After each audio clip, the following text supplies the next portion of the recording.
printmaker Ray Maceman embraces playfulness.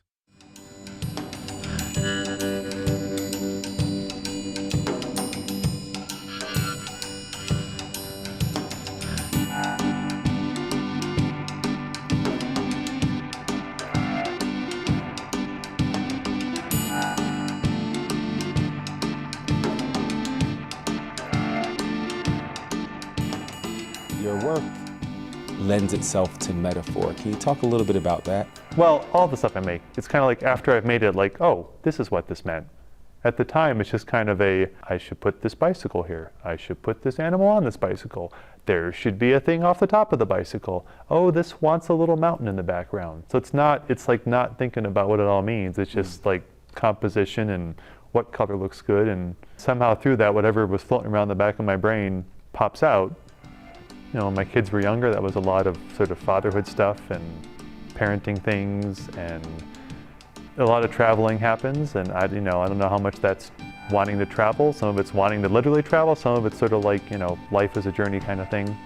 And I guess the idea of archetypes, I mean, that's the Jungian philosophy thing of these ideas that are in all our heads. And I figured that must be a good word, because even though in my head it was all about stuff in my head, it seems to resonate with their head too. And that's what archetypes are supposed to do. It's supposed to be universal. And the metaphor part of that is, metaphors, they're kind of ambiguous.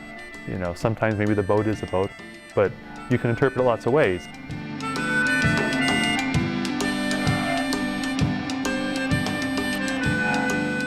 Your work is, to me, it's excitingly curious. You're trying to figure out the dynamics between, say, a penguin and a giraffe. So let's talk a little bit about the characters in your work.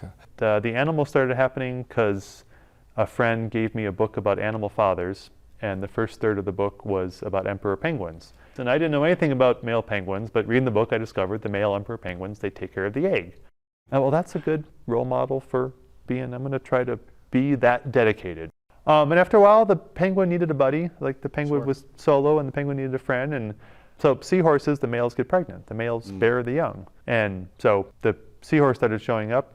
At that point evolved from this fatherhood thing to just, are they two friends? Is it a relationship? Are they a couple?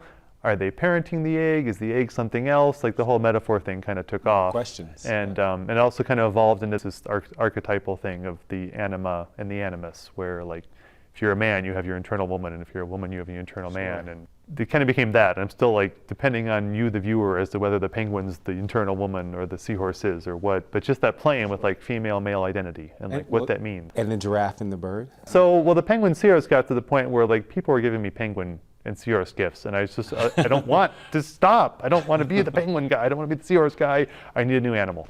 And around that time, I was reading a book about the giraffes in the Prague Zoo in what was then Czechoslovakia. And it was this whole epic story of how the giraffes got from Africa to the zoo. And it had all this stuff about giraffe biology and giraffe psychology and just sort of how giraffes work. And one of the things that really struck me was their eyeball is proportionally the biggest eyeball of any animal. There was a sense that for giraffes, their vision is kind of the way smell is for dogs. Like, dogs smell things we don't smell, and a giraffe maybe sees things we don't see, or sees a level of detail that we don't see as humans. And I thought, well, that's a good artist metaphor. I'm going to try to. Right. The penguin inspired me to be a better father, so now the giraffe is inspiring me to be a better artist. So when you have the two giraffes staring at each other, and one has the caged bird, and one has the not caged bird, there's certainly a narrative. And maybe that's where the question is. There is a narrative. There's definitely. I mean, sometimes I have a fuzzy idea of the narrative when I start, or maybe I even have a clear idea. Sometimes I don't know until it's over, but there's a narrative. And I want people to be able to look at it and make up a story, or have a sense of story, but without it being tied to, this is the one story. So do people ever ask you what the bird is? Birds are like this stereotypical, the iconography is birds are supposed to be souls or spirits, and that's kind of what they've ended up being most of the time. So like in the two giraffe ones, the bird, they each have a bird, and the bird's like their little spirit or their little soul or whatever, and one of them has her bird in a cage, and the other one has his bird free, but he's in a cage. And whatever you may think you're doing at a given time, your bird's off there maybe doing what you're really doing, or maybe actually seeing what you're really doing, because it's up, flying up high, it has the bird's eye view.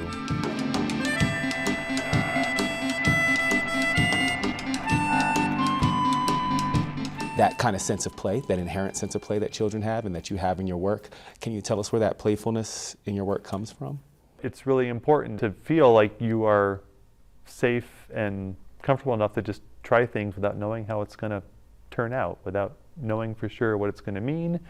I think part of why I like setting up the pictures so people have to ask questions is it sort of forces them to get out of their little rut, whatever their little rut might be. In your personal experience, your personal background, how does playfulness connect to kind of your upbringing? Neither one of my parents was super playful, but my dad definitely was not. And as he went through life, you know, and there's lots of addiction stuff there and alcohol and cigarettes and whatnot, especially as I got older, I could look at him and be like, you know, you're stuck.